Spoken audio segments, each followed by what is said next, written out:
Ladies and gentlemen, welcome to another video. In this video, we're going to be talking about how to fix your WhatsApp video call not working. So let's just get straight into the video. The first you want to do is check your permissions. So simply go ahead and open your settings and then scroll all the way down until you go ahead and find apps.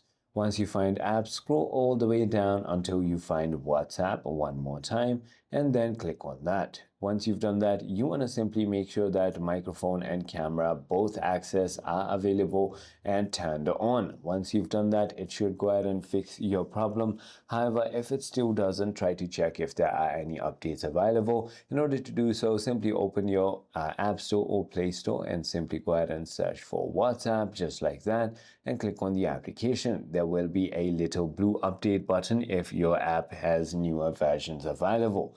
I hope this video clarifies everything for you. If you have further more queries, feel free to comment down below and I'll see you on the next one.